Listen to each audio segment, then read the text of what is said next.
Every Roman prayer began the same way. Not with Jupiter, not with Mars, not with the gods of war or sky or sea. Every Roman prayer began with a single name, IANVS, before anything else, before any petition, any sacrifice, any invocation of the divine. The Romans called on IANVS first, because they understood something about the nature of beginning that most men have completely forgotten. Nothing starts without crossing a threshold, and IANVS owned every threshold there was. There is a god the Romans had that no other civilization produced. IANVS was purely, proudly Roman, and that fact alone should make you pay attention. Because the Romans did not invent gods for entertainment. They built their religion to map reality, to give names and weight to the forces that actually govern human life. And IANVS governed the force they considered most fundamental, transition. The moment between what was and what will be, the threshold between one state and another, the door between the life you have lived and the life you are about to enter. The Romans looked at that moment and said, "There is a God there, and he deserves to be invoked before anyone else. His name comes from the Latin ianua, door. He was the Ianitor, the doorkeeper, the guardian of every gate, every archway, every threshold between one world and the next. Two faces, back to back, looking in opposite directions. One face turned toward the past, bearded, aged, carrying the weight of everything already lived. The other face toward the future, young, unlined, gazing toward what has not yet been written. A key in one hand, authority over what opens and what stays shut. A staff in the other, the tool of the man who knows the road.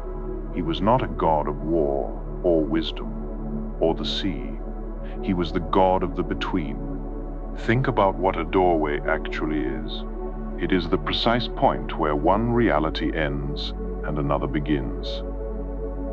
The moment you lift your foot to cross a threshold, you are neither here nor there, neither what you were nor what you are becoming.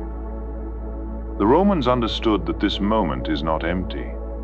It is sacred, charged with possibility and danger in equal measure. In the heart of ancient Rome stood the Temple of IANVS, two sets of doors facing opposite ends of the forum. When Rome was at war, the doors stood open. When Rome was at peace, the doors were closed. Rome was almost always at war. In 700 years between the founding of Rome and Augustus, the doors were closed only twice, 2 moments of genuine peace, in 7 centuries. Then Augustus came after the civil wars, after Caesar, after Antony and Cleopatra. Augustus closed the doors of IANVS 3 times in his reign. The open doors were not a symbol of failure. They were a statement of reality. The world is mostly in transition, mostly between states rather than settled in one. Peace is not the default. Peace is something you build and defend against the constant pull of chaos. IANVS knew this before any of them. The Stoics found in IANVS something that resonated deeply: rationality and foresight, the ability to see clearly in both directions without being paralyzed by either. The man who looks only backward lives anchored to old wounds. He mistakes memory for wisdom. The man who looks only forward lives in anxiety. He chases what has not yet arrived and is never fully present. IANVS holds both faces simultaneously. That is his power. Every ending contains the seed of a beginning. Every door you close behind you is also a door you open ahead.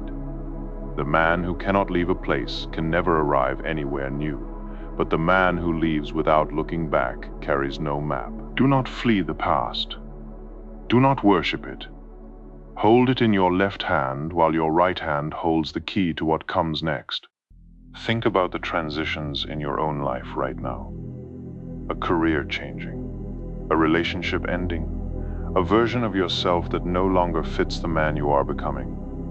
IANVS stands at every one of those moments, not to tell you which way to go, but to remind you that the crossing itself is sacred. Stand at the door, look back with honesty, look forward with courage, then walk through. Most men do not pay attention at their thresholds.